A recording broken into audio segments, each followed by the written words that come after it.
بسم الله الرحمن الرحيم إن الحمد لله نحمده ونستعينه ونستغفره ونعوذ بالله من شرور أنفسنا ومن سيئات أعمالنا من يهده الله فلا مضل له ومن يضلله فلا هادي له ونشهد أن لا إله إلا الله وحده لا شريك له ونشهد أن محمدا عبده ورسوله أما بعد السلام عليكم ورحمة الله تعالى وبركاته. Alloh subhanahu va taolo Qur'oni Karimda Fotiha surasida marhamat qilib aytadiki: "Ihdinas siratal mustaqim, siratal ladzina an'amta alayhim, g'oyril maghdubi alayhim valaddallin." Parvardigoro, bizlarni seni g'azabingga uchramagan va adashmaganlarga bergan yo'ling, to'g'ri yo'lda yurgan bandalaringga bergan yo'ling siratal mustaqimni inom etgin. To'g'ri yo'lni Alloh taolodan so'rashni Alloh taolo mana Qur'onda bizga buyurgan va mana shu o'qiyotgan kunlik namozlarimizda bu oyatni bir necha 10 marta takrorlaymiz. Ihdinas siratal mustaqim. Bizlarni to'g'ri yo'lingga boshlagin. U shunday yo'l bo'lsinki, u seni g'azabingga yo'liqqanlarning yo'li emas va adashganlarning ham yo'li emas. Bugungi qissamiz inshaalloh ana shu adashgan kishilar kimlar? Va Allohning g'azabiga, la'natiga qolgan kishilar kimlar? Mana shu so'zlarni bayon qiladigan bir qancha darsni egallaydigan bir mavzu bo'ladi. Bu Musa alayhissalom va Banu Isroil qissasi. O'tgan suhbatimizda siz bilan Ayyub, Yunus alayhissalomni o'tdikmi? Yunus alayhissalomning qissasini o'tgan bo'ldik va bir qancha xulosalarni oldikki, Alloh taolo bandasiga mehribon, lekin bandasi o'zi yomon. Alloh taolo bir bandasini yaxshi ko'rsa, dedi Rasululloh sollallohu alayhi vasallam, qilgan xatolarini, qilgan gunohlarini, uqubatini, jazosini, mukofotini shu dunyoda o'zi berib qo'yadiki, shu narsani takrorlanmasligi uchun. Agar Alloh bir bandani yaxshi ko'rsa, balolaydi, balolab turib sabrli qilib qo'yadi dedi. Va ko'rdikki, Yunus alayhissalom faqat Alloh taologa qaytishlik bilanga mana shu balodan qutulgan bo'ldi. U kishini mana mashhur bo'lgan duolari La ilaha illa anta subhanaka inni kuntu minaz zolimin. Parvardigoro, zulmatlar aro senga duo qildim. Sendan boshqa iloh yo'q. Sen haqingda aybdan poksan, men o'zimga o'zim zulm qildim. Va u kishini ana shu dengizni balodi qonidan chiqib ketishligida ham Alloh taoloning irodasi bo'ldi. Bu mushkulaga inson o'zi kirdi, lekin chiqishlikni Alloh taologa qaytganda Alloh taolo nasib qildi. Biror bir mushkulaga kirar ekanmiz, bu o'zimiz qo'limiz qilgan ish sabab bo'ladi. Endi undan chiqib ketishligimiz o'zimizning qo'limizda bo'lmaydi, faqat Alloh taologa qaytishlik bilan bo'ladi. Mana bugungi qissani aytdik. Qur'onni eng katta qismini, qissalar ichidagi eng katta qissa bo'lgan bu Musa alayhisalom qissasi. Qur'onni 73 o'rinida 25 yoki 24 ta surasida zikr qilingan.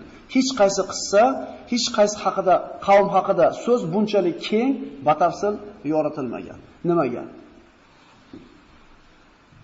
Nima uchun? Banu Isroilda tarixni Alloh taolo juda keng, juda ko'p oyatlarda bizga bayon qildi. G'oyril mag'zubi alayhim. Seni g'azabingga yo'liqmaganlarning yo'li bo'lsin. Allohning g'azabiga kim yo'liqqan? Yahudiylar, Banu Isroil. Nimaga ular Allohning g'azabiga yo'liqqan? Nimaga Allohning ularga la'nati bo'lgan?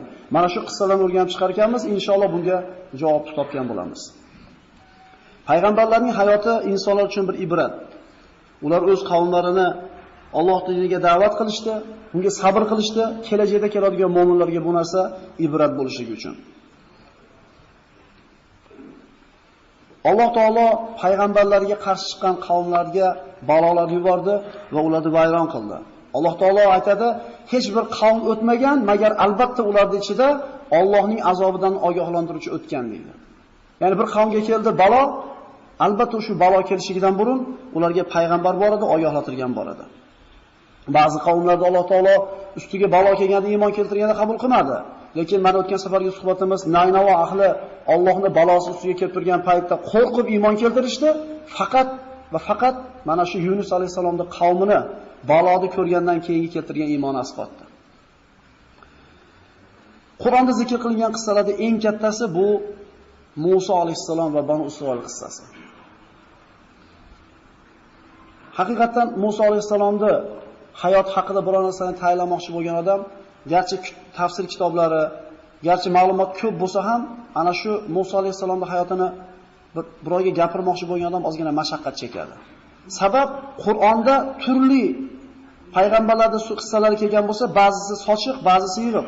Faqat Yusuf alayhisolamning qissasini aytdik, bitta o'rinda kelgan. Bir boshlangan, 101-oyatga kelganda tugagan, bo'linmagan. U taskin bo'lib tushganligi uchun payg'ambarimizga. Lekin Musa alayhisolam qissasiga qaraydigan bo'lsak, Qur'onda bir chekkadan Baqara surasidan oladigan bo'lsak, sigir haqida gap ketadi. U sigir bilan boshlanmaydi Banu Isroil tarixi. Sochiq holatda kelgan. Haqiqatan bir jamlashlikda bir qancha bir mashaqqat bo'ladi. Ba'zi ulamolar bu qissalarni jamlagan bo'lsa ham, zaif hadislar yoki Isroillardan taslangan holda sahih bo'lmagan manbalardan foydalanganligi bor. Bizning bu qissalarimiz ana shu faqat sahih manbalardan olingan ma'lumotlardan iborat bo'ladi. Faqat Allohning Qur'oniga suyanishlik kerak bo'ladi. Chunki bu kitobda oldidan ham, ortidan ham botil kelmaydi. Biz hayotimizni Qur'on bilan o'tkazishimiz kerak bo'ladi. Shunda hayotimiz to'g'ri bo'ladi. Qur'on bilan o'tkazishlik deganda faqat Qur'onni ko'p o'qishlik, faqat yodlab olishlik, chiroyli tajvid bilan o'qishlik emas. Uni ma'nolarini tushunib, unga amal qilishlik bilan bo'ladi.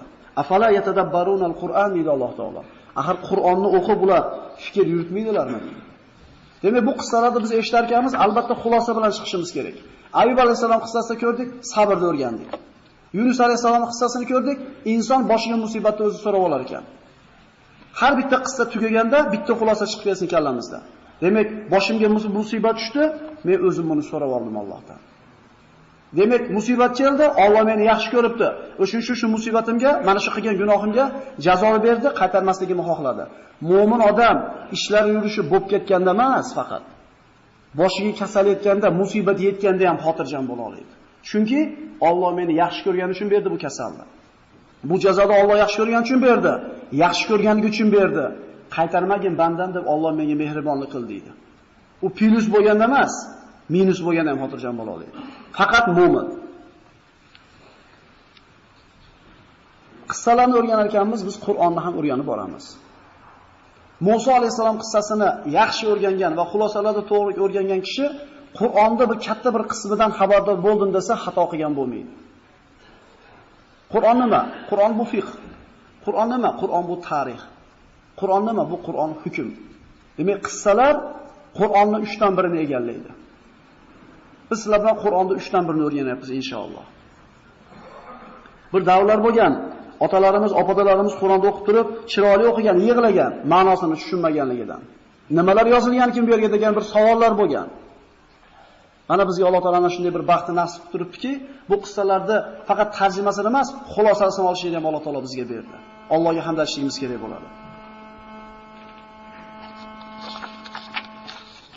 Shu telefonlarda o'chirib beringlar degan iltimos bo'lyapti. Iloji bo'lsa qo'ymanglar telefonda. Ushlab turavering oldingizda. Boshqalarni jinga hurmat qilaylik. Mayli endi domla gapini bo'lishiga hech narsa bir ahamiyati bo'lmasa, boshqalarga e'tibor bo'lishini e'tiborga olaylik, bolalar. A'udhu billahi as-samil alim minash shaytonir rojim. Bismillahir rohmanir rohim. Tasin mim tilka ayatul kitabil mubin. Natlu alayka min naba'i Musa va Fir'auna bil haqq liqaumin yu'minun. Tasin mim albatta bu ochiq kitob oyatlaridir. Biz sizga ey Muhammad alayhisalom Musa va Fir'aun o'rtasida bo'lgan qissalarni haq bilan bayon qilamiz iymon keltirgan kishilar uchun. Bu oyatlarda mu'minlarga ma'viza va eslatma bor. Alloh taoloning manhajidan uzoqlashgan, Allohning dinidan uzoq yurganlarga va'id va eslatmalar borki, agar shu kechda ketadigan bo'lsalar, oqibatlari mana bunday bo'ladi. 2 kere 2 necha 100 yil burun. 1000 yildan keyin nechi bo'ladi? Bu shunday haqiqatki isbot talab qilmaydi. Million yil burun ham shunaqa edi, million yildan keyin ham shunday bo'ladi. Endi Allohning diniga qarshi chiqadigan, Allohning dinini hayotiga tatbiq qilishini bosh tortib, dunyoda o'zimchasiga aziz yashayman degan odamlar bilib qo'ysinki, agar 2 kere 2 4 bo'lsa, Allohning dinidan uzoqlashgan odam xor bo'lishiga shunday bir haqiqat bo'ladi. Biz qiyomatgacha turadigan haqiqatni o'rganyapmiz. Qaraylik. Musibat bu. Orqani qaranglar, bir shaltag'imiz bor albatta. O'shuning uchun keldi bu narsa. Demak, Allohning dinidan uzoqlashganlarga va'id va eslatmalar bor. Bu nabiy xolis, karim va kalimulloh bo'lgan Musa alayhissalom. Va zikr fil kitabi Musa innahu kana mukhlasan va kana rasula. Mana shu kitobda, Qur'onda Musoni zikr qilinglar, eslanglar, albatta u nabiy, rasul va Alloh uchun xolis bo'lgan banda edi. Shaytonning u kishida hech qanday bir o'lishi bo'lmagan, nabiy va rasul edi. Musa ibn Imron, ibn Qohid, ibn Lavi, ibn Yaqub, ibn Ishoq, ibn Ibrohim alayhissalom. Mana aytganmiz, Ibrohim alayhissalomga berilgan fazilatlardan bittasi hech kimga berilmagan. Bu Abul Anbiyo. Ibrohim alayhissalomdan keyin yashaganki payg'ambar albatta Ibrohim alayhissalomga farzand bo'ladi. Demak, Musa alayhissalom, Ishoq, Yaqub, Lavi, Qohid, Imron. O'rtada unchalik katta bir masofa yo'q. Yaqub alayhissalom bilan Musa alayhissalom o'rtasida. Rasululloh sollallohu alayhi vasallam Me'roj kechasida Hazrati Musa alayhissalomni ko'rganligini tasvirlab aytadiki, Musa alayhissalom qorachadan kelgan, ulkan jismli, ya'ni yo'g'ondan bo'lgan ekan. 10 kishining quvvati bor deb aytadi ulamolar. Gapirganda tili tutilib qolardi deydi. Duduq bo'lgan ekan birodarlar. Ya'ni aybga o'xshaydi-yu bu narsa. Men endi unaqa qilib ovozim chiroyli emasda Qur'onni chiroyli o'qiy deb bahona qilmasin birodar.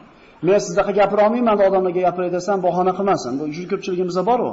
Men ham olib borib yetkazay deyapman, uyimdagilarga gapira olmayapman-da deymiz. Birodarlar, payg'ambarda tili duduq bo'lgan ekan. Lekin bu payg'ambar bo'lishligidan to'smagan.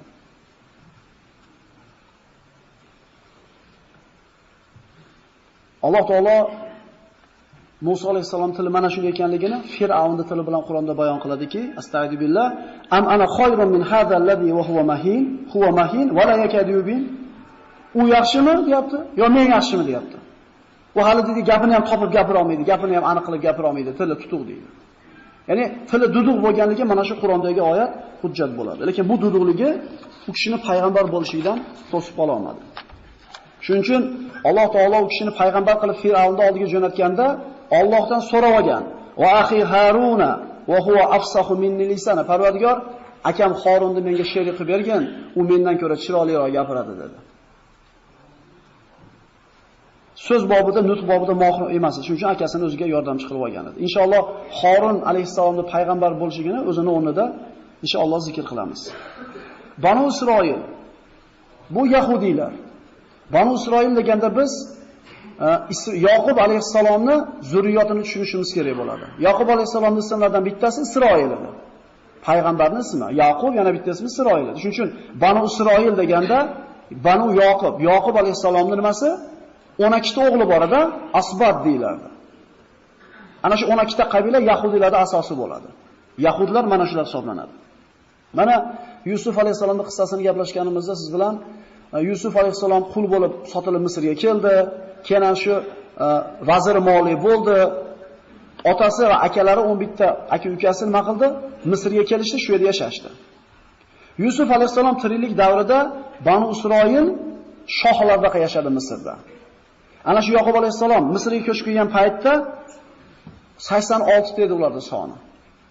86 ta odam Falastindan Yaqub alayhissalomning bola chaqalari, nevaralari Misrga ko'chib kelganda 86, lekin Musa alayhissalom Banu Isroilni Misrdan dengizni yorib olib chiqib ketganda 600 ming yetgan bo'ladi soni.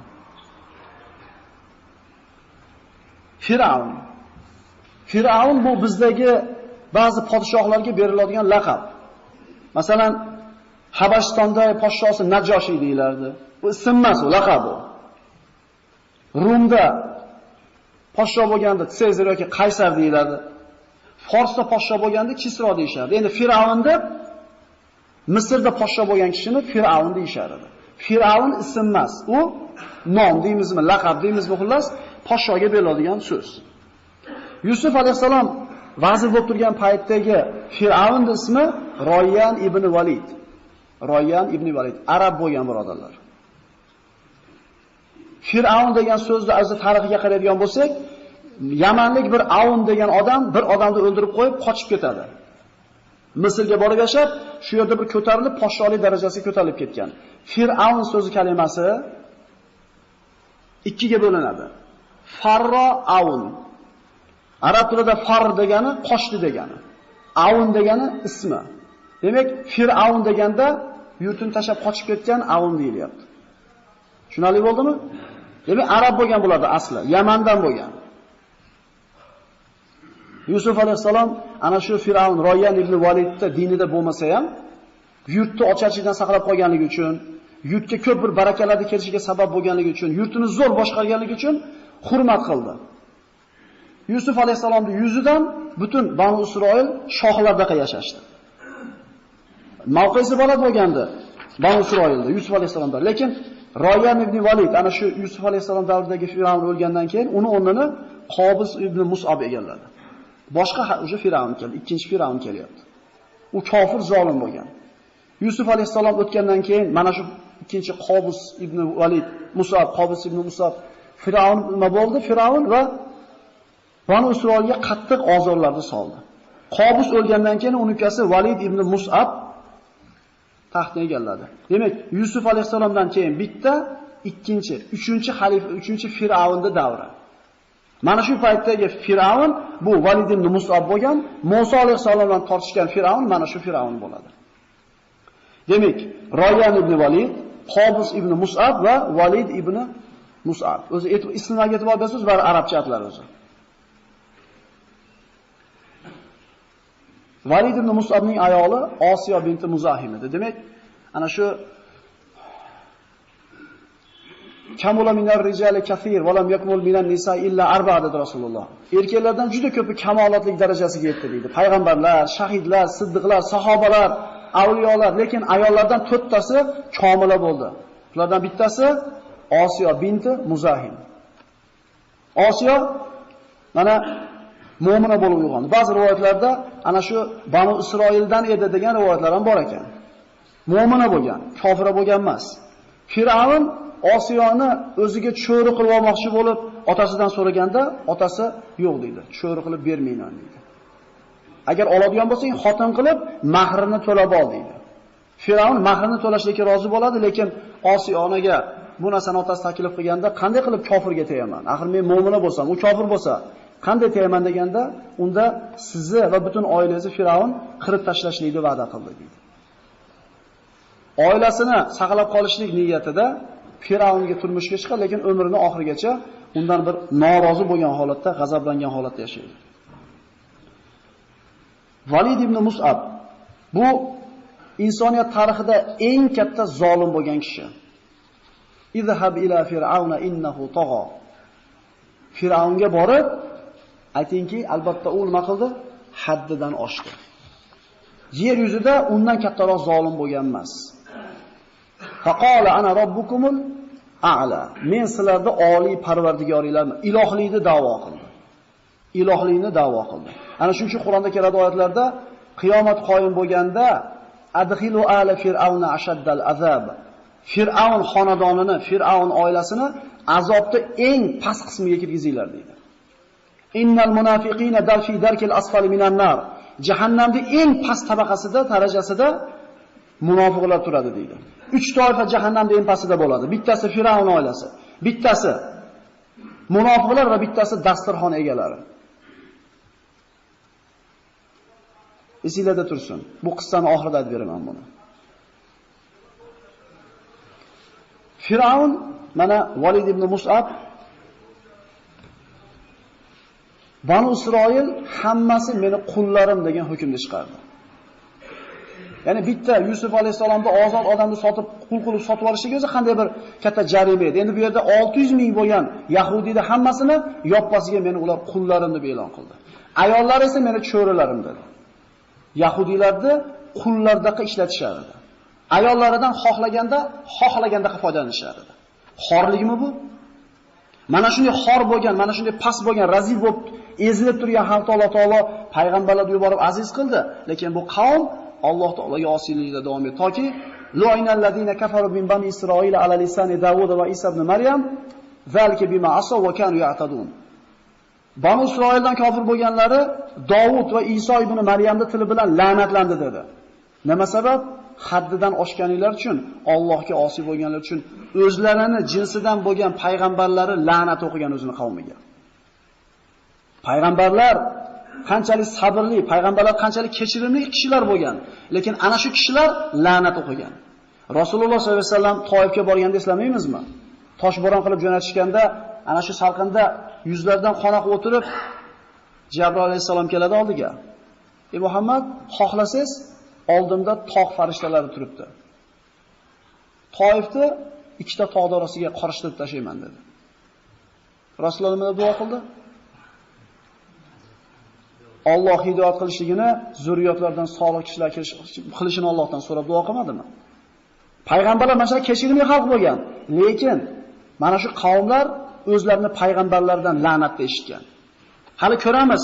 Bugun emas, keyingi safar, undan keyingi safar inshaalloh nimaga bular la'natga qo'ygan? Nimaga bular Alloh taolo o'zini g'azabiga duchor qilgan? O'zlari so'rab olganligini guvohi bo'lamiz. O'zini qavmidan bo'lgan, Fir'avnning pichog'idan omonda olib chiqib ketgan Musoga qilgan muomalasini ko'rganingizdan keyin, ularni shunday bir qiyinchilikdan qutqarib chiqib ketgan Musoga qilgan muomalasini ko'rganingizda, boshqalarga nima muomala qilishini tasavvur qilishingiz mumkin. Falan tarzongar yahudu va nasara hatta tattabiya millatahum deydi Alloh taolo. Yahudlar bilan nasoralar sizlardan hargiz rozi bo'lmaydi, to ularni diniga ergashmaguninglarcha deydi.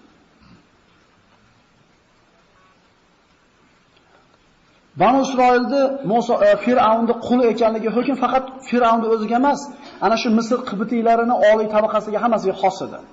Ana shu kiborlari bormi, avtoritetlari bormi, hammasi quldaqa muomala qilardi. Xotinini ham, bolasini ham, o'zini ham. Bundan xorlik bo'ladimi? Lekin Banu Isroil mana shunday xorlikda yashashga qaramasdan ularda avvalgi kitoblardan bir xushxabarlar bor ediki, bir yigit chiqadi Fir'avnning xonadonidan. Va bu sizlarni mana shu xorlikdan qutqaradi degan xushxabar bor edi. Shu narsadan umid qilib yashashar edi. Kunlarning birida ana shu Fir'avn Valid ibn Mus'ab tush ko'radi.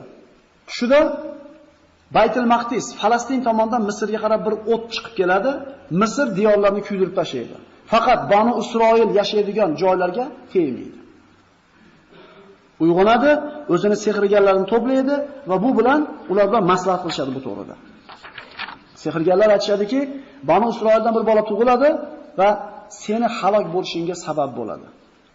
Firavn bu ta'birdan qo'rqdi va o'zini eng bir xunuk bir qavmini hukmini e'lon qildi. Banu Isroildan shu kundan boshlab tug'ilgan har bitta o'g'il chaqaloq so'yilsin dedi. Xorlikning yana bir ko'rinishi. Yuzabbihuna abnaakum va yastahi nisaikum va fi zalikum bala'un min robbikum azim.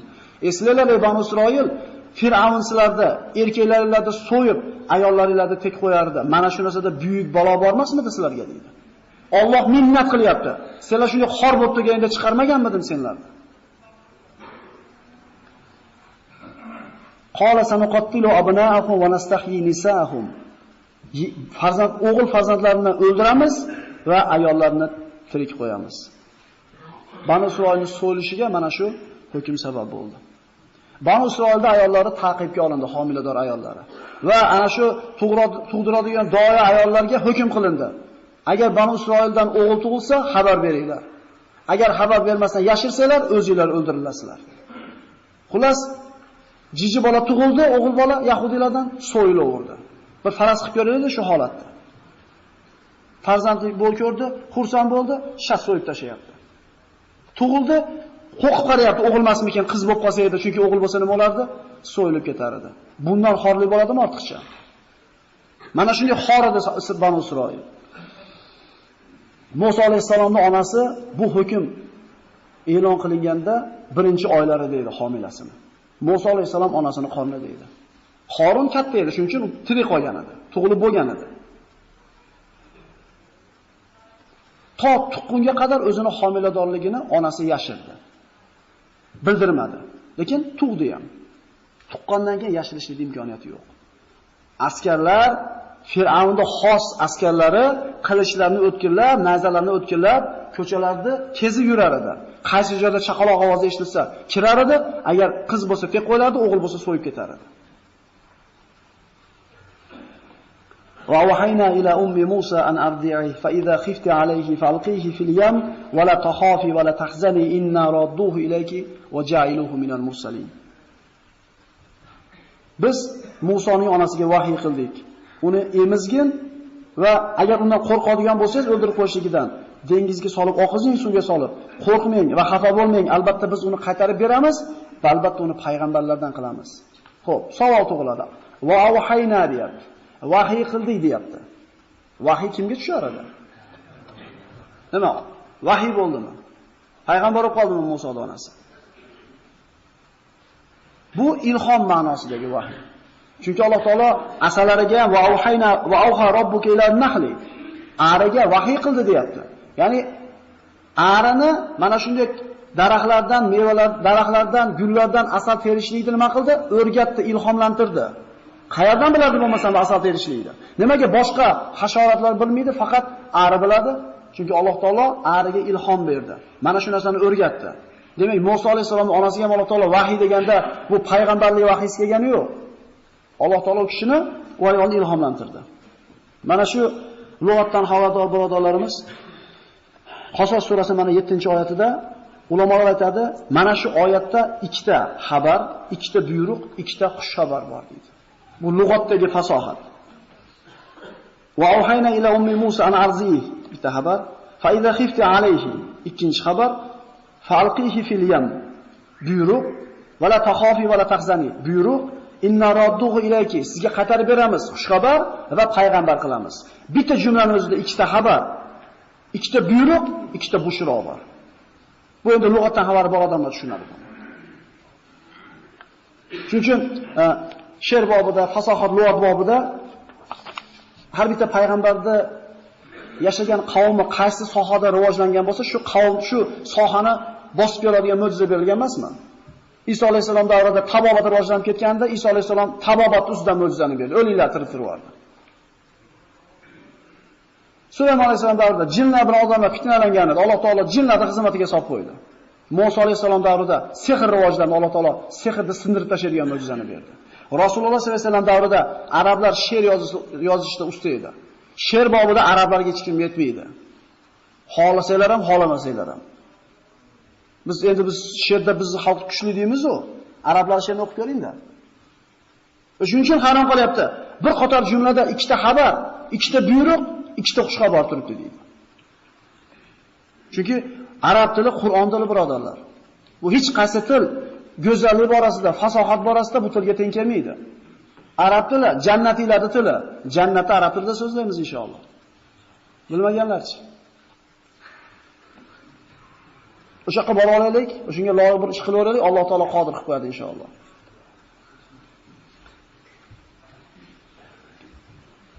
Ana shu ayollarni ta'qib qilishlik avjiga olgandan keyin onasi ana shu sevatga solib bolasini Nilga oqizdi va opasiga buyurdi, qarab turgin. Subhanalloh, bolasini uyda ushlab tura olmaslik bu qanaqa balo bu? Eshitib qolmasin deb turib o'ldirib qo'ymasin degan bu qanaqa balo edi bu? Inna fi zalikum bala'un min robbikum azim. Mana shu narsada Robbinglar tomonidan buyuk azob bor deyapti Alloh taolo. Va qalat li ukhtihi qussi fa basarat bihi an junub wa hum la yash'urun. Opasiga aytdi, kuzatib boring dedi. Kuzatib ketdi shu Nilni bo'ylab. Hech kim u opasini kuzatayotganligini ko'rmadi. Fir'avnning qasrlaridan bittasi Nilni sohilida joylashgan edi. Sevat oqib borib, ana shu Fir'avnning qasrining yoniga to'xtadi. Savol. Nimaga boshqa yoqqa oqib ketmadi? Nimaga cho'kib ketmadi? Nimaga ayni Fir'avnning qasrining oldiga borib to'xtadi? Ming xil variant bo'lishi mumkin edi-yu. Nimaga unday bo'ldi? Ming xil yo'lini qilyapsiz, bo'lmayapti-da ish. Kim ishi bo'ldirish? Rozi bo'lsangiz ham, rozi bo'lmasangiz ham kim hal qildi buni? Qazo kim ishi? Taqdir kim ishi? Nimaga norozi bo'laveramiz? Nimaga ming'illaveramiz hali? Alloh xolasa, yana kim edi? Bu o'lish kerak bo'lgan bola edi. O'lish kerak bo'lgan bola Fir'avnning uyida ulg'aymayaptimi?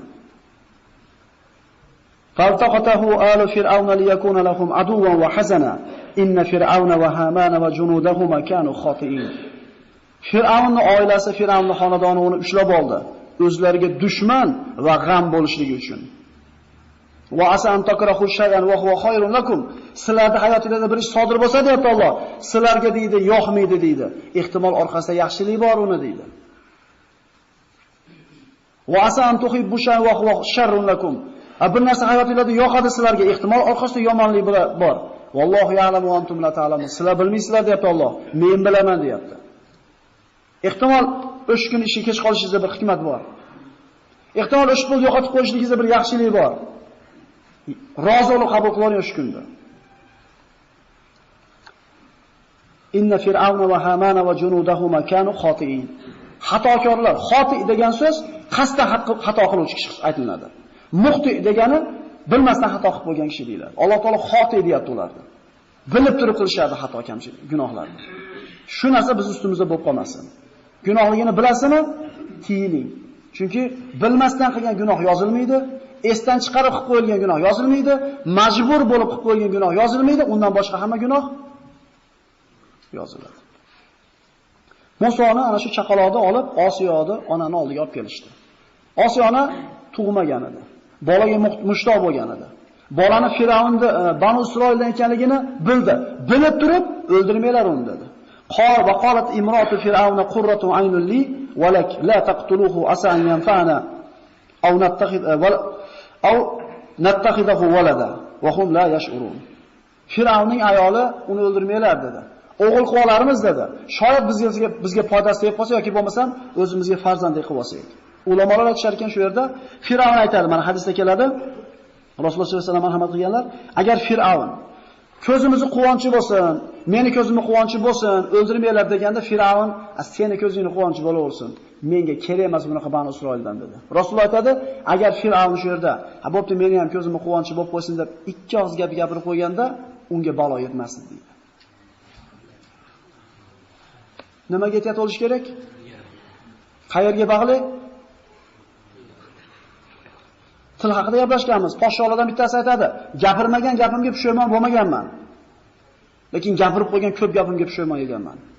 Hozir aytmasam ertaga aytishim mumkin, lekin hozir aytib qo'yib ziyon qilganman. Yaxshi ham indamaganim, keyin mana bu qoldi." Til bilan birovga jarohat berganimdan ko'ra, kamonni nayzasi bilan, kamonni o'qi bilan jarohat berganim yaxshi menga dedi. Sababi kamon ba'zida nima bo'ladi? Xato ham ketib qoladi, lekin so'z mayaqa qarab otingda. O tashqaridagi odamga borib tegadi. Chunki egasini o'shuning uchun kulasizlar, akalar. Osiyo onaning madhi inshaalloh o'zining o'rnida mana Maryam binti Imronning qissasi kelganda batafsil bayon qilinadi. Osiyo ona tug'magan. Osiyo ona Allohdan jannatdan o'ziga qo'shni bo'ladigan joydan eshik hovli qilishligini so'rab olgan. Ulamolar aytadi, Maryam va Osiyo ona qiyomatda Rasululloh sollallohu alayhi vasallamning zavjalari bo'ladi deyiladi. Rasulullohning xotinlaridan bo'ladi ikkalasi deydi. O bolam shoshib oldi. Osiyo onaning hurmatidan o'ldirishmadi. Endi nima bo'ldi? Va harramna alayhi maradi min qabl fa qalat hal adullukum ala ahli baytin yakfulunahu lakum wa hum lahu nasihun.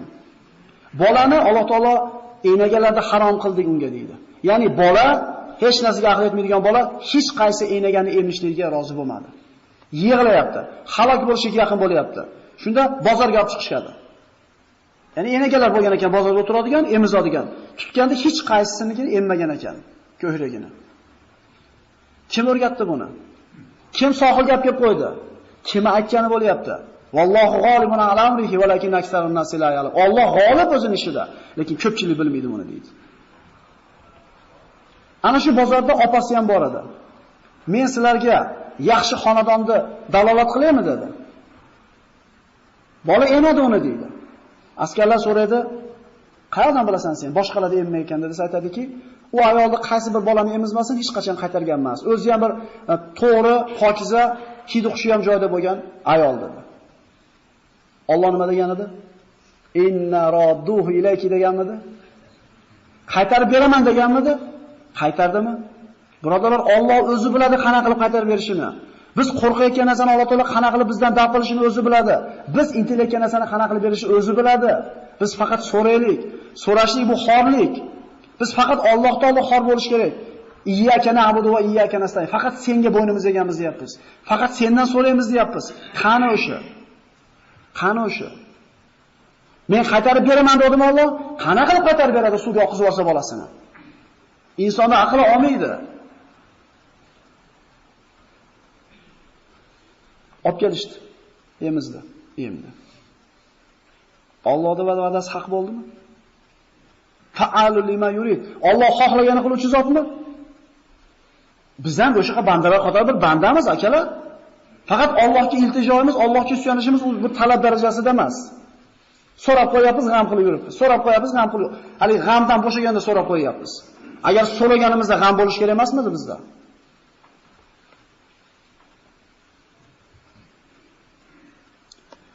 Takununa indi. Osiyo aytdi Muso donasiga, kelib qasrda yashang men bilan dedi. Qayerga taklif bo'lyapti akalar? Kim edi u? Banu Isroil emasmidi? O'sha qasrdan qochib, o'shandan pishag'idan omonda qolishligi uchun bolasini suvga oqizmaganmidi? Alloh qilar ekan xolagan ishini. Meni oilam, erim, bola chaqam bor, qasrga bora olmayman deganda subhanalloh. Ana shu Muso deb qancha hisobsiz chaqaloqlar so'yilib ketdi. Ana shu Muso uchun atalgan qilich Musoni qo'rg'ilab olib borib keldi kuni ikki mahal onasi bilan saroyda o'rtasida. Fa'alu lima yurid birodarlar, Alloh xohlaganini qiladigan zot. Vallohu g'olibun ala amrihi valakinna aktharan nasi la ya'lamun. O'sha Muso alayhisalomda tomog'ini kesishlik uchun chaqlanmaganmi bu qilich? Ana shu askarlar Muso istab yurmaganmi alayhisalomda? Lekin shularni Alloh taolo xizmatga solib qo'ymayaptimi? Firavnning oilasi boqib katta qilyapti, o'ziga dushman bo'lish uchun emasmi? Birodarlar, Allohga qaytaylik, insof qilaylik. Rozi bo'lib yashaylik hayotimizda. Faradadnahu ila ummihi kay taqarra aynuha wa la tahzana wa li ta'lama anna wa'dallohi haqq walakin aktharuhum la ya'lamun. Musoning onasiga bolasini qaytarib berdik, ko'ngli xursand bo'lishligi uchun, xafa bo'lmasligi uchun va bilsin deyapti Alloh taolo. Allohning va'dasi haq deyapti. Qaytarib beraman dedimi? Qaytarib berdi. So'ra bandan beraman deyaptimi? Beradi. Faqat ana shu berishiga yuragini quvvat yetyapti, oqizib yuryapti suvga. Oqizib qaytarib beraman degan ishonyapti va'dasi, Robbisining va'dasiga. Kechasi so'ra beraman deyapti. Biz ishonyapmizmi shunga? 2 kun so'raymiz bo'ldi. Tushunarlimi? So'ra beraman deyapti. Berishiga aniq ishonib so'rash kerak. Beramikin? Bermasmikin? E'tiqodda shak bo'lishi mumkin emas. Alloh beraman dedimi? Beradi. Faqat shunga loyiq bo'lish kerak. Endi berishligi akalar. Biz Alloh bilan yaqinligimiz qancha baland bo'lsa, o'sha narsani kelishligi ham shuncha tezroq bo'ladi. Demak, nima bo'lyapti ekan? Oho, ekan hali. Muso alayhisalom Fir'avnning uyida ulg'aydi. 18 ga kirganda ilmli, hakim, odil edi. Walamma balagha shuddahu wastawa ataynahu hukman wa ilma wa kadhalika najzil muhsinin. Balog'atga yetib, kuch-quvvat o'ziga to'lganda biz unga hikmatni va ilmni ato etdik. Muhsin bandalarni mana shunday mukofotlaymiz. Mana shu yoshda payg'ambar bo'lganda ba'zi odamlar xato qilganlari ham bor. Payg'ambar bo'lgan emas u yoshida. Muso alayhisalom o'zini yahudiylardan ekanligini bilar edi. Saroydagi Qibtiylar, Misrliklar ham bilishar edi. Hamma xabardor edi bundan. Lekin Firavnning boqib olgan bolasi bo'lganligi uchun subhanalloh, Firavn o'zi boqib katta qilgan birodarlar Muso alayhisalomni. Biroq yomon ko'z bilan qaramas, lekin yaxshi ko'rishmas edi. Sababni istab yurishardi Musoni yo'q qilishlikka. Banu Isroilning dinida edi, Yaqub alayhisalomning dinida edi Muso alayhisalom. Ba'zi ishlarda, saroyda ba'zi ishlarida Firavnga noiblik ham qilar edi. E'tibor beringlar. Qayerda ulg'ayapti? Muso alayhisalomda mana ko'chalar bo'shab, kechqurunda ba'zi rivoyatlarda saharda deyilgan ekan, odamlardan xoli bo'lganda ko'chalarni kezib yuradigan bir odati bo'ladi. Ana shu odatlarga ko'ra ko'chaga chiqib kezib yursa, bir Misrlik bilan Yahudi, Isroiliy urushayotgan bo'ladi. O'zi Banu Isroilda xor bo'layotganligini ko'rib, ichi ezilib yurgan edi 18 yoshli yigitni. O'zi xiylanib yurgan, lekin yana bitta Misri Qibti Isroiliy Yahudiyni urayotgan bo'ladi. ودخل المدينة على حين غفلة من أهلها فوجد فيها رجلين يقتتلان هذا من شيعته وهذا من عدوه. Shunda ana shu o'zini Isroiliysiga, Yahudisiga yordam beraman deb shunday keldida, bir mush urdi narigini. Aytdik 10 kishining quvvati bor dedik. Yo'g'on odam edi, qattiq qo'l odam bo'ldi. فاستغاثه الذي من شيعته على الذي من عدوه فوكزه موسى فقضى عليه قال هذا من عمل الشيطان إنه من عدو مضل مبين. Bir mush urdi. O'ldirib qo'ydi. Aytdiki, bu shaytonning ishida da qilish qilib qo'yib turib. Ya'ni shaytonning dushmanligini ham bilar edi. Allohni ham tanir edi. Shu qilgan ishidan beqasd odam o'ldirib qo'ydi. Shaytonning dushmanligini juda yaxshi bilar edi Musa alayhisalom. Alloh taolo Musa alayhisalomni kechirdi va bu Alloh kechirganligini qayoqdan bildi Musa? Alloh taolo ilhom qildi. Qala robbi inni zalamtu nafsi faghfirli faghfara lahu. Parvardigor, men o'zimga zulm qilib qo'ydim. Musa alayhisalom Yunus alayhisalom aytgandi-yu, zulm qilib qo'ydim o'zimga, seni gapingga kirmasdan. Demak, inson Allohga osiy bo'lar ekan, Allohning buyruqini bajarmas ekan, kimga zulm qilyapti u? Alloh g'oniyun anil alamin. Hech qaysimizga bir hojat yo'q Alloh taoloda. Gunoh qilsak ham o'zimiz uchun, savob qilsak ham o'zimiz uchun. Musa Misrlikni o'ldirib qo'ydi va yashirinib yurdi. Ya'ni kim eshitdi, kim eshitmadi buni. Ertasi kuni yursa xuddi kechagi mashhad takrorlanyapti. Kechagi Isroillik yana bitta Misrlik bilan urushyapti. Faydallazi istansarahu bil ams yastasrihu qala lahu Musa innaka laghawiyyun mubin. Yana hali odam urushib yordam so'rayapti. Aytdi, sen dedi mushkul ekansan dedi, yurish turishing dedi. Mushkul egasi ekansan. Kecha ham urushyaptiding, bugun ham urushyapsanmi dedi-da, nariga Yahudiyy bilan yana uni talab bilan urushmoqchi bo'lganda, falamma aradan yabtisha billazi huwa aduwwun lahum qala ya Musa aturidu an taqtulani kama qatalta nafsan bil ams in turidu illa an takuna jabbaran fil ardi wa ma turidu an takuna minal muslihin. Isroiliyatki, nimalik Misriyatki, ey Musa, kechagi odamni o'ldirganda ham meni o'ldirmoqchimisan?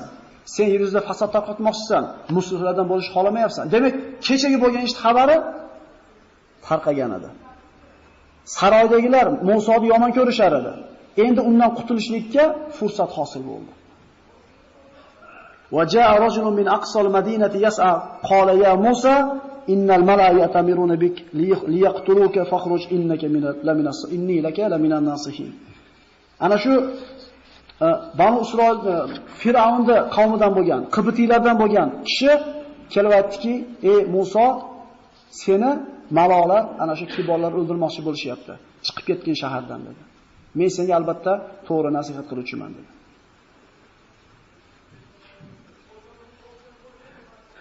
Musa alayhisalom qayerga qarab borishini bilmadi, Allohga duo qildi. Fakharaja minha khaifan yataraqab qala robbi najjini minal qawmiz zolimin. Chiqib ketishdan burun duo qilyapti. Ya'ni bitta ishga qo'l urishdan burun, bitta tijoratga qo'l urishdan burun Allohdan so'raylik, egasidan. Parvardigoro, menga zolim qavmdan najot bergin dedi. Alloh taolo u kishining duosini ijobat qildi. Sahroga qarab chiqib ketdi. Na safarga tayyorgarligi bor edi, na bir oyoq kiyimi bor edi, na oziq-ovqati bor edi. Hech narsasi yo'q, Allohga tavakkul qilib chiqib ketdi. Piyoda Falastin tomon qarab yurdi. Oyoq kiyimlari ham yo'lga yaroqsizligi uchun yirtilib ketdi. Oyog'ini terilari shilinib ketdi. Yegan hech narsa yo'qligidan daraxtni baklarini yeb ketdi yo'lda. Og'zi ko'karib, qonni yopishib qolgandi umurtqasiga. Mana shunday qiyin ahvolda edi, lekin holidan birovga shikoyat qilmadi. Ayyub alayhisalom 18 yil ana azobda yashamay turib, yuraman Allohdan shifo so'ragan dedi. Haqiqiy mu'min hech kimga dardini aytib yig'lamaydi. Chunki shikoyat qilinadigan zot bitta. Allohga shikoyat qilishlik kerak. Musa alayhisalom ana shu holda Madiyanga yetib keldi. Madiyan degan qishloqqa yetib keldi. Madiyan bu Shuayb alayhisalom payg'ambar bo'lib turgan qishloq yoki shahar edi. Madiyan Shuayb alayhisalom arab bo'lgan millati birodarlar.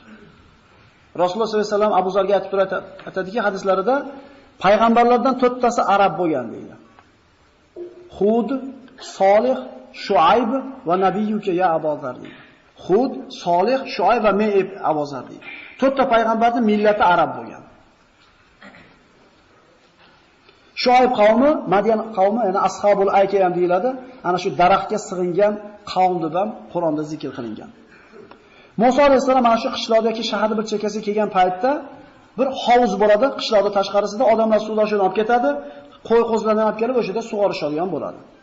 Borib, suvdan ichib bir chekkaga salqinga o'tirgan paytda hamma odamlar olib kelib qo'y tuyalarni echkilarni sug'oryapti.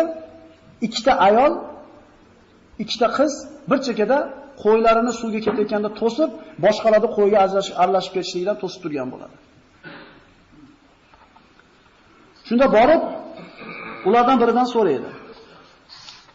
Oyatni matnni o'qimay qo'yaman, vaqtdan ehtiyot qilgan holda akalar, bor. Maqsadlar Qasas surasining 22-23-oyatlari. Ayollarga borib aytdiki, nimaga sizlar hayvonlaringlarni sug'ormayapsizlar? Desa ayollar, u qizlardan bittasi aytadiki, odamlar biz ayol kishi bo'lganligimiz tufayli deydi, erkaklarga aralasha olmaymiz deydi. Odamlar qo'ylarini sug'orib ketgandan keyin, bo'shagandan keyin yana qo'ylarimizni sug'oramiz. Endi otamiz bor. Otamiz kelib o'zi qilay desa, keksayib qolgan qari oqsoqol deydi. Musa alayhisalom hali qizlarni qo'yini olib borib, sug'ortirib, shu bir oxiriga suvni quyib, shu bir hovuzi bo'ladi. Qo'ylar uchun tayyorlangan alohida sug'orib, qo'yni olib kelib beradi. Qo'yni olib ketishdi. Endi qarab turing. Ana shu bir nozik joylardan bittasi.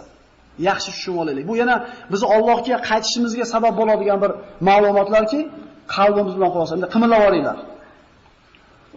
Vaqtdan bo'lib qolyapti. Fasaqalahuma thumma tawalla ila dhilli faqala robbi inni lima anzalta ilayya min khayrin faqir. Qasas surasi 24-oyat. Borib qarab qo'yinglar. Daraxt ishti qildi, sug'orib berdi, daraxt oldiga borib o'tirdi. Oyoqlari yirtilib ketgan, qorni yopishib qolgan umurtqasiga, og'zidan ko'kat chiqib turibdi, ko'karib turibdi, ko'katchani o'rganidan. Daraxtga borib, nimani so'radi demaysizmi? Mana biz aytganmiz, bizga nima kerakligini yaxshi bilamiz. Biz albatta nima qilamiz? Biz Allohdan mononi ber, onani ber nima qilamiz?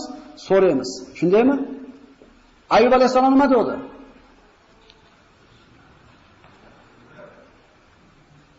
Menga musibat yetdi, ahvolimni ko'rib turibsan dedi. Menga shifo ber, pulni qaytarib ber, qiynandim dedimi? Va Ayyub iznada robbahu anni massani yadur. Menga bir ziyon yetdi. Ahvolimni ko'rib turibsan dedi. So'radimi bu narsani? Parvardigorim o'zing yaxshi bilasan, men nima dedi bu narsani? Yunus alayhisalom balada xoniga tushib qolganda, meni chiqar dedimi? Nima dedi? Chiqarib qo'ysa bo'ldimi dedi. Undan keyin hech narsa kerak emasmidi? Nido qilaverdi, Parvardigorim o'zimga zulm qilib qo'ydim, ahvolimni ko'rib turibsan deverdi. Molona narsani ber degani yo'q. Ibrohim alayhisalom palaxmonni kapkiliga o'tkazib qo'yishganda nima dedi? Meni qutqarib qol dedimi? Meni hisobim Allohning qo'lida. Robbimga hojatim bor dedi. Jabroil alayhisalom kelib yordam beray deganda, Robbimga hojatim bor, lekin Robbimga gapirishim ham hojati yo'q dedi. Qalbi tamomiyy Alloh bilan bo'lgan ularda. O'shuncha Alloh taolo darrov bergan zudlik bilan so'ragan narsasini. Musa nima deyapti alayhisalom?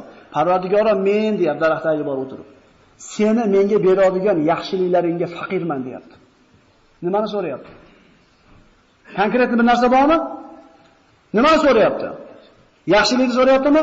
Robbana atina fid dunya hasana va fil oxirati hasana va qina azoban narmi? Parvardigor dunyoda ham yaxshiliklarni bergin, oxiratda ham. Birodarlar, yaxshilikni so'raylik-da. Bizga nima yaxshiligini kim biladi? Alloh biladimi? Rasululloh oldiga bir odam keldi-yu, qiylanib ketdim, kambag'alman, duo qil, men ham boy dedi. Seni shu turishing yaxshi o'zingga dedi. Yo, beravering dedi. Duo qildi, qo'y ko'payib ketdi. Nima bo'ldi keyin? Zakotni bermay qo'ydimi? Rasululloh o'tib ketgandan keyin Abu Bakr ham, Hazrat Umar ham zakotini olmay qo'ydimi? Kambag'al bo'lib yurgani yaxshi emasmidi shuni? O'shuncha Allohdan yaxshilikni so'raylik birodarlar. Shu kunimiz yaxshi bo'laveradi bizga. Endi rozi bo'lamiz shu kunimizga. Parvardigor deyapti. Yurtidan qochgan qochoq nima so'raydi? Yurtimga qaytib boray, ishlar tinchib ketsin, ishlarim yaxshi bo'lib ketsin deydimi? Lekin uni demayapti bu kishi.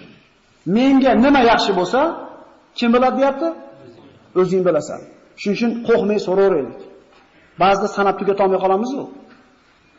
Yo esimizga kelmay qoladigan nima kerakligi. Biz bilmaymiz bizga nima kerakligini. Alloh biladi. Menga yaxshilik berding, Alloh beraversin. Oyoqlari shinib ketgan, qornlari yopishib ketgan, og'zi ko'karib ketgan Musa hech kimga dardini aytmayapti. Hech kimga shikoyat qilmayapti. To'g'ri, endi haliga quduqqa borib dardingizni aytsa, matiz nima bo'ladi? Bo'shaydi, ha? Allohga bo'shatmaysizmi qalbingizni? Allohga bo'shatib, munojot degan ibodatni gaplashtirgan Ibrohim alayhisalomning kitobidan deb. Kim qilyapti shuni? Matiz bosh yurasiz, xotirjam yurasiz, dardingizni Allohga aytib qo'ydingiz. Qiylarni Parvardigor. Ko'rib turibsiz ahvolimni. Biz unaqa emasmiz biz. Biz quduqqa gapirib qo'yamiz undan ko'ra. Quduqda qolib ketadi g'amimiz. Demak duosi Robbi inni lima anzalta ilayya min khayrin faqir. Menga nima yaxshi bo'lsa, menga qanaqa yaxshilik bermoqchi bo'lsang, o'sha menga kerak deyapti. Ana shu qizlardan bittasi duoda eshitdi. Borib otasiga aytdi. Otasi Shuayb alayhisalom edi bu qizlarda. Allohning irodasini qarang. Kimni qo'yini sug'orib beryapti?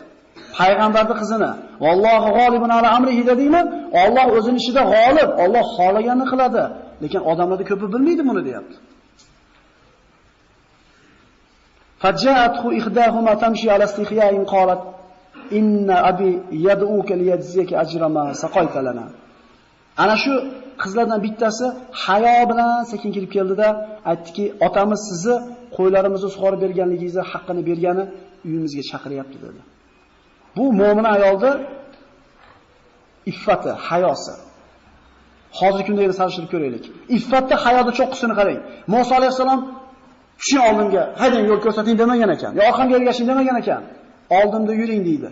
Ovozini chiqarmaganidan o'ng tomonga yurish kerak bo'lsa, toshni o'ng tomonga tashar ekan. Musa alayhisalom burilar ekan. Orqasida kelayotgan payg'ambarning qizi chop tomonga burish kerak bo'lsa, chop tomonga tashlashar ekan. Musa alayhisalom qada? Birodarlar, ko'chada ketayotganimizda oldimizda bitta o'sha bir avratini ochgan bo'lsa, orqasiga tushib olmaylik.